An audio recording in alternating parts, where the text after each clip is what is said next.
Alors c'est vrai que dans le dialogue interreligieux, il y a un vrai problème avec. On voit que chez les chrétiens, Ismaël n'a pas été pris en compte, alors qu'on voit que Dieu accentue sur la grande nation que doit devenir Ismaël. Et cette grande nation, elle devient grande qu'avec le prophète de l'islam, sallallahu alayhi wa sallam. C'est que à ce moment-là que Ismaël devient une grande nation.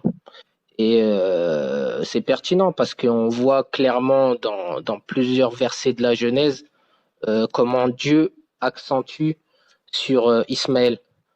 Donc on a de Genèse 17, verset 20. À l'égard d'Ismaël, je t'exaucerai, je le bénirai, je le rendrai fécond, je le multiplierai à l'infini. Il engendrera 12 princes et je ferai de lui une grande nation. Alors là, on parle des 12 fils d'Ismaël qui sont dispersés, mais la grande nation, elle arrive qu'avec le prophète de l'islam, sallallahu alayhi wa sallam. Et on voit clairement que encore, il y a d'autres versets où c'est accentué, comme Genèse 21, verset 13, je ferai une nation du fils de ta servante, car il est de ta prospérité.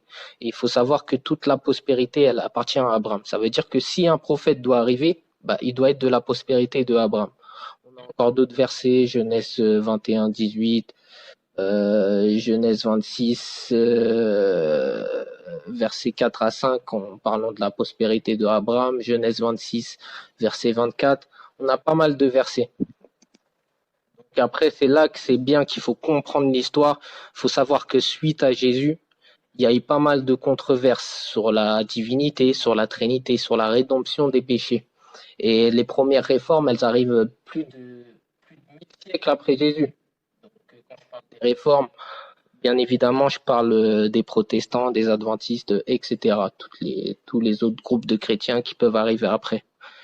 Donc, la chose la plus logique, bah, c'est pourquoi ne pas prendre cette grande nation, parce que elle nous parle de Jésus, elle nous parle du monothéisme pur, et elle revient sur des choses où il y avait des divergences par rapport à Jésus. Donc voilà, j'étais juste à titre d'information parce que malheureusement, c'est que ces dernières années qu'on les retrouve dans les livres, les exégèses, notamment les livres des rabbins, les chrétiens, ils n'ont toujours pas vraiment calculé, ils ont toujours pas vraiment, malheureusement, calculé cette promesse, mais dans les livres des rabbins, c'est clair. Nous voyons l'accomplissement de la promesse d'Ismaël qui se réalise avec l'islam. C'est clair et c'est pertinent.